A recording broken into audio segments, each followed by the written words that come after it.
Hey guys, it's Anthony with the Rag Company, and if you're watching this video, you're probably having some trouble with your IK sprayer, or you want to give it a deep clean. So in today's video, we're going to be taking this IK Foam Pro 2 and doing a complete disassembly on this sprayer, as well as showing you how to clean the intricate parts. Now, this has been a highly awaited video for a long time, and I know many of you have had trouble with your sprayers clogging or not performing as needed. So this is hopefully going to resolve your issues and get these in perfect working order.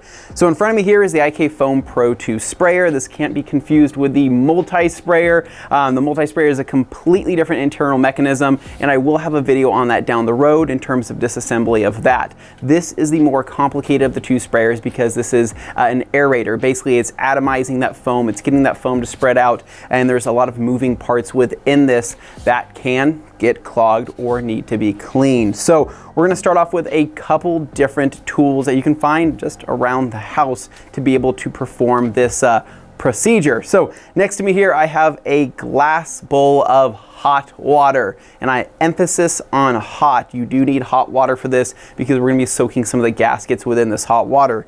Now I also have a Detail Factory mini brush. You don't need a Detail Factory branded brush. We just happen to have this on hand. So a small brush is going to be helpful, as well as a new filter set. So these come with the IK Foam Pro 2. So just make sure you have some extra filters on hand because we're going to be swapping the filter on this as well. And then I also have some Q-tips. So Q-tips are also really helpful for cleaning. And then the most important part of all of this is going to be a small needle. I don't even think the cameras can probably pick this up, but this is a small threading needle. You could also use like a thumbtack or anything that's just really, really small. Preferably a nail would be good too, but a threading needle is probably gonna be your best bet if you do have one of these around the house. So to get started with this, right, taking a look at this sprayer, I don't wanna overcomplicate this, but I'm gonna talk about the pieces that I'm taking off. So first off, we're gonna take off this handle piece, and this just slides right off. And do you need to take it off? Probably not, but if you have to clean that out, you can. So next up, what we're gonna be doing is we're gonna be disassembling the nozzle portion. So this just screws off from the front. I'm not removing this tip section. Notice that, right? I'm actually keeping that purple tip as well as that collar on there. I'm just removing the actual tip from the sprayer itself. Now then from there, I'm gonna be twisting off my canister here, a little tight, pulling that off and setting that aside. So this right here, nothing you need to do with this. Don't worry. If you have a canister, unless it's cracked or unless it's dinged or unless it's in rough shape, there's nothing you need to do here. Basically to set that aside because we're going to be focusing on just the pump mechanism here. So taking a look at this, showing you kind of the internals inside here, you have your main pressurizer pump here. So this is a sleeve on the outside of the pump itself. I'm going to show you that here in a minute. And then next to that, we have our feed line, right? So this line actually is going down into the liquid itself, sucking that up and then creating the foam. So this feed line is extremely important. And then right in front of that there, that orange tip is going to be the orifice of what kind of foam comes out of this sprayer. And so included in the IK Foam Pro 2 is 3 different tips. You have your standard foam, you have your wet foam, and you have your dry foam. So on here I do have the wet foam setting because that's my preferred foaming mixture that I really, really like. So to get started here, we're going to be taking this off. So all you need to do is yank on the actual tip itself, and the whole tube will come along with that. So setting that aside, now we have just the main pressurizer, the actual pump portion of this. So this plastic sleeve, this clear sleeve comes off, right? And for some people, you may have already found this out. Maybe others have said, I don't even want to mess with that, but trust me, this is pretty safe to do. So for this, all we're going to be doing is giving it a slight tug. You can try to twist it if you want to, but all you need is give it a slight pull, and it'll pop right off. So don't be freaked out. This is completely normal. So we're gonna slide that off, and that is the sleeve itself. So at this point, now we just have the main pump mechanism, right? So here is your plastic piece here. Here is your pump. Everything still pumps up as it should. Now for this is where things are gonna start to get a little more intricate, right? So just try to follow along. So for this, we are twisting this off counterclockwise, right? So you're gonna grab this, make sure you kind of clean off any residual chemical residue if you have it on there. And we're going to twist that, and you're going to see that that starts to twist, but notice the handle portion, right? So the handle portion is going to start to become looser and looser. See what I mean? Keep twisting this off, And we're almost done. Voila, there we go, right? So you have your internal sleeve and then you have your external sleeve here, and you can't really get them mixed up because they slide into each other. Now all we're left with is a greasy pump fixture, right? So don't touch this because this is covered in black grease from the manufacturer, and you want that grease to stay on there. You don't want to rinse that out. You don't want to clean that off because that's actually needed in order to provide lubrication for that to slide up and down between that sleeve there. So from here, all we're going to be doing, pulling out and then picking up, and that's going to remove the entire top of that clamshell. And so kind of a clamshell, kind of just a top. So what do you do with this? We're just going to set this aside for right now because I'm going to come back to that here in just a second. So here's what we are left with, right? So this is pretty much the main portion of this sprayer here. So we have our trigger here that is spring loaded. So for this, we're just going to be popping that off and setting that aside. So at this point we have a few different pieces. You're not going to really get things confused, especially if you have an open surface to lay everything out on. Now the only part where you might get hung up on is going to be this portion right here. So I'm going to flip this over and you can see that this is spring activated, right? So you'll see there's movement there, right? So it's spring loaded, and when you obviously put your finger on the trigger and press down, that is going to release that. And once that's released, that is going to suck up liquid into the mechanism and create your beautiful foam.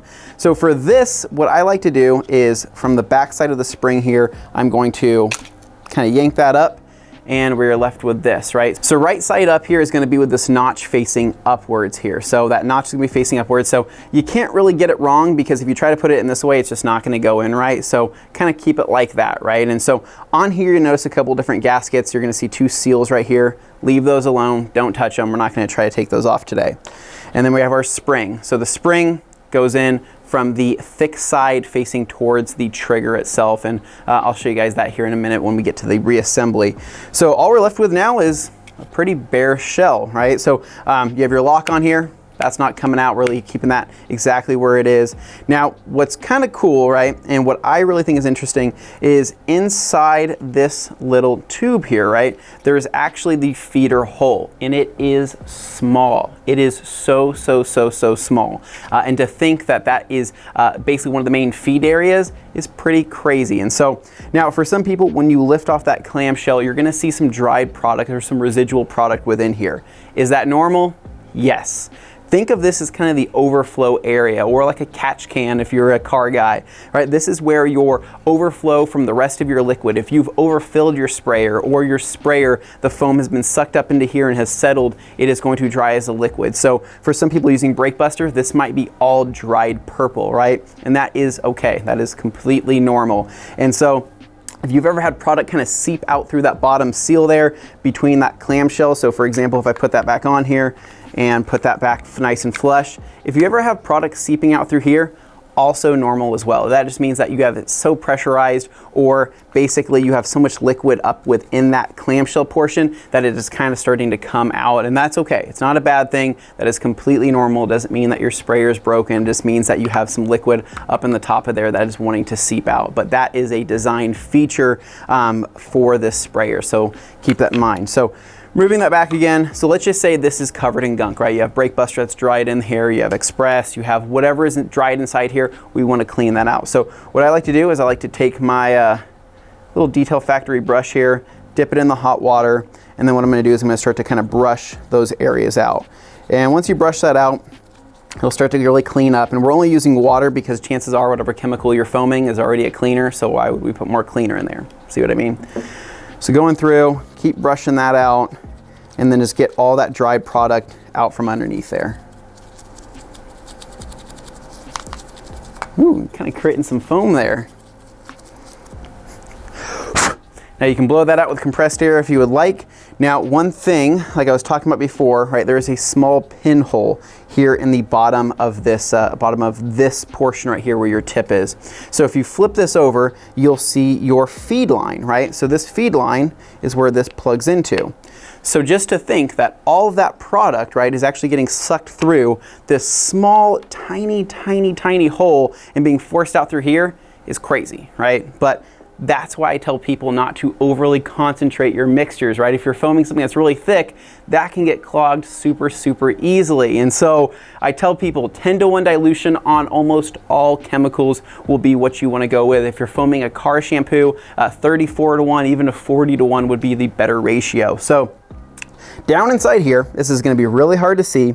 Through that hole itself, right, where your feed line comes, you're gonna see a small little pinhole, right? And if you have some light, you can kind of look through that way and bring it down, and you'll see that there is just this very small pinhole. What I'm gonna do is I'm gonna try to clean that out, right? If there's anything lodged in there, I'm gonna take my little needle here and I'm going to go down through there and kind of feel around, and I've felt it. So now through this hole right here, I can see the needle is going through properly, right? So I don't know if the camera can pick that up, but the needle is going all the way through. And if you don't see the needle going all the way through, then you probably have something lodged in there. So make sure to push that through to where you see the needle coming all the way through the hole itself. And I kind of lost it again, but there we go. So I know that that's cleared out and that's looking clean. So setting that aside there, now I'm gonna go back to the feeder tube itself. So the feeder tube, make sure there's, check for any clogs. If you want, you can soak this in the hot water if you want. Make sure that any dried product is cleaned out. You can take that bottom portion off because it is dual-sided. Make sure that that bottom filter is cleaned. Put that back on, call that good. Now let's talk about these little foaming orifices, right? So these tips right here determine what kind of foam is created, whether it's dry foam, standard foam, or wet foam. Now what's crazy on these is there's also a small pinhole, right, to suck in air, because where this sits within the sprayer, up inside like this, right, you have your feed tube bringing in your liquid, and at the very top, kind of recessed away up in the top there, is going to be your air line, right? And so your air line, when you look at it, it is going to be a very small pinhole on the side of the orifice, right? So for that, what we want to do is we want to also make sure that that's cleared out and not clogged. So taking my needle, if I can grab it, I'm going to take my needle and I'm going to go through here and I'm going to start to poke through that little tiny hole. It is very small. But once you can kind of clear that out, that's when you know that you're getting proper air. So this needle is kind of a little tough, but I think I got it. There we go. Okay, so I got the needle all the way through, and you don't want to open or widen the hole, right? So if you think, oh, I'll get more air in if I open up the hole, don't do that. Don't do that at all.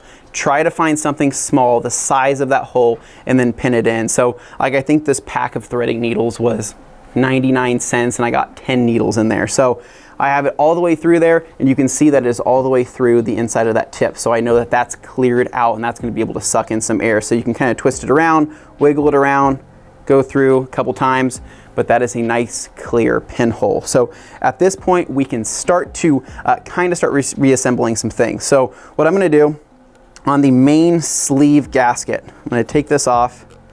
I'm going to start soaking this in hot water. So just drop that in there. You won't get that mixed up. And now we're going to move on to the tip itself. So are you guys with me? Is this getting too complicated? I hope not. So what we're going to do here, we're going to twist off the collar on the purple tip. That's all going to come out like so. You're going to have this right here. We're going to set that aside, and then we are going to feed this through. There we go. So this goes in like that. Pulling that out again. See what I'm going? Some people have done some crazy stuff. They've put the purple tip on the outside of this. I've seen gaskets go in the weirdest places. This is how it goes, right? Purple tip, gasket in between, clear plastic white tip with a filter in between. Again, that goes in like that. So we don't need the collar right now, so setting that aside. Now I'm going to take apart these two things like that, right? So that actually just clips right in there. It kind of seats in there, I guess I should say.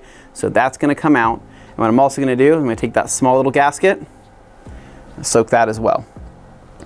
Now taking my needle, we're going to pick out the old filter. So for this, you can go through the one side if you want, you can go through the other side, and that's going to drop out. Now this filter didn't look too bad. We've used this for about a month, and we only use this with car soap. So this is actually looking pretty clear. Sorry if my hands are all greasy, but this is looking pretty clear. If you're using brake buster, if you're using a really strong cleaner, then you'll notice that this might even turn black. And if that's black, that's filled with things that are dried up and you're not getting proper flow. So you want to make sure that this filter is always looking clean. So that's why in the pack of the IK Foam Pro 2, you do get a 10 pack of filters in here just as replacement. So we're going to pop out a new filter. I'm going to drop it down in the open side. Just kind of finesse that in, and then we're going to grab our needle and we're going to just set that in there. So taking our needle and pressing it through, and we want that to seat nice and flat with that bottom base. Perfect, just like that.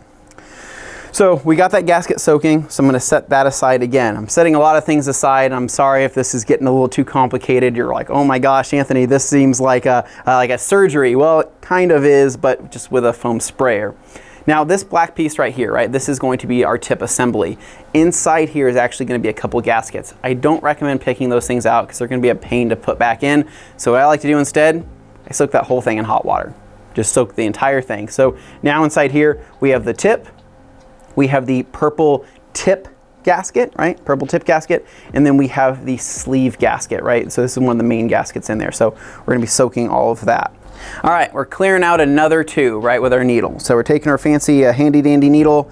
Now, this one right here, you're gonna notice on the purple tip that this hole is actually gonna be one of the largest out of everything, right? So this doesn't really get clogged often, at least not from what we have seen, but this is something worth cleaning out as well. So if you look at that tip and you can't see through it, or it's clogged with product or dried product, you wanna clean that out as well. So you can just give it a quick little soak in the hot water, fling it out, and then go back through and just make sure it's all cleared again with your needle.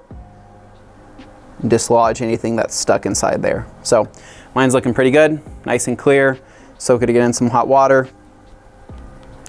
Wring that thing out and set it aside. Now there is one last large gasket that you can remove if you want to. Now this is going to be the gasket that goes from this onto that and seals that in. So deep inside here, right, you're going to notice that there is a gasket right there. I don't recommend taking that out if you don't have to, but you can, and you can pick it out if you want to with, I'd use like a flathead screwdriver or something that's gonna be a little bit safer than a needle because you don't wanna poke a bunch of holes in that gasket.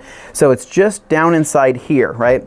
Now this one right here, because people tighten this thing too much, they crank these things down and they think, oh, for the harder I crank it down, the less likely it's gonna leak. Guys, you don't need to crank these down. These are Viton seals. They can definitely seat themselves. You just wanna go hand tight and kind of let the sprayer do the rest of the work to kind of seat itself. So you don't need to take that out if you don't want to, if your sprayer is not leaking, but let's just say, hey, Anthony, I can't get it seated properly. It seems to be leaking through there. It's leaking through that bottom gasket right there. Another easy thing to do, soak this thing, and well, you get the idea. If this was more filled with hot water, then you could soak that as well and kind of let that soften up. The idea behind soaking the gaskets is to let them soften. And once they soften, we can get a better seal once we put things back on. All right, so that was just an example. I'm gonna clean this back off again. And we're getting close to the reassembly stage of all of this. So we're gonna start with our tip first because that's gonna be the smallest. And I don't want you guys to lose these pieces. So shake out our tip, dry it off really quick. And so we're left with this right here. So what we're going to be doing is taking these two pieces and our small gasket. So the small gasket is going to go right along the top of that, and that is going to sit perfectly flush onto that clear piece. So then we're going to take our purple piece. Now this may not seat on there perfectly because we just softened that gasket re-expanded, right? So if that kind of falls off in your hand, don't worry, it's totally fine. Just don't lose it. So we're gonna be taking that and then taking our collar. We're gonna be going the collar over the top of that, then applying pressure, flipping that upside down like that. And then we're gonna be coming back through with our threaded piece, threading that back on to where it's perfectly seated. See what I mean? Back together just like that. So we know that that's cleared, that's good, and that's clean. Now it's time to start reassembling our clamshell. So taking our clamshell, we're going to be putting our spring back inside here. So taking our spring, basically the bottom of this, right, this bottom piece has a little, I'd probably call it like a little plus sign. We're just going to put our spring back on over that plus sign. It's going to stick right in just like that. So again, this is right side up because we have our notches facing upwards. Now for this, we're going to slide this down in between here. And what I do is I apply pressure to the spring with my finger and slide that back in. Nice and seated. Okay, so then we're going to be putting our trigger back in. So there's a couple wrong ways to do this, and I'm going to show you the right way or how it looks once you get it the right way. So I'm going to kind of come in at an angle here. I'm going to drop it into these two little notches and see that springiness. That's what we want. We want that springiness. So once we see that, we know that the trigger is seated properly. So from there, we're going to be taking the top of our clamshell portion. Now, to kind of go over this really, really quick, there's really not much to change here, right? You have your release valve. It's got a spring in it. You have a gasket on here. If you ever see that there is product coming out of the release valve, also normal, because that product is not coming from inside the chamber. That product is coming from the top of that clamshell portion, right? So don't worry about it. If you see product coming out of that, that is normal as well. It just means you have too much product, or there's product within the top of there. So taking this, we're going to slide this back on over here. That's going to come down right over the top of that. See our springiness? That's what we want, right? That's looking pretty good. So you're just going to get it lined up to the best of your abilities.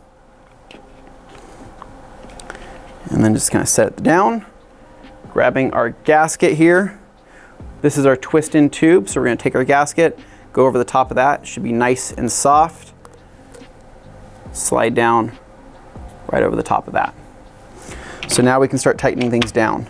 Just taking this, slide that over the tube, start twisting that back on. All right, we're in the home stretch, right? So we got everything reassembled, it's cleaned out, it's looking good. We got those pinholes cleared out. We got trigger action here, make sure the lock works. Everything's working beautifully, perfect. I'm a happy camper there.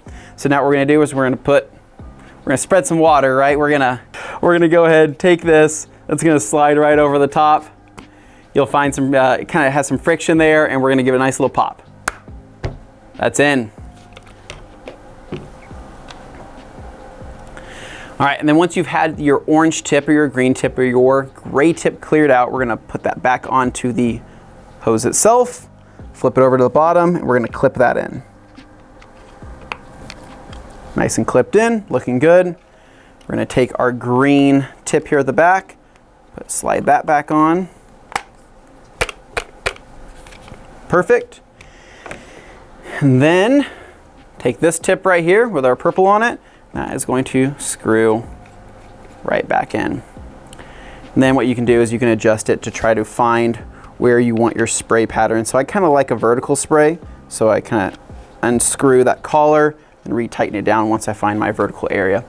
And then from there, back onto your canister.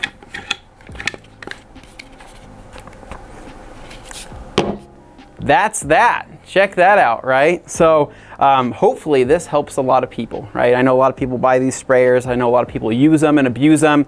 They store them with pressure in them. They store them with product in them for months on end. And these things get dirty. These things need to be cleaned. They need to be maintained. And so I think that this is the most straightforward and easy way to do this. Again, all you really need is a bowl of hot water, depending on what part you're soaking, to get that gasket nice and softened up. And then you have your brush.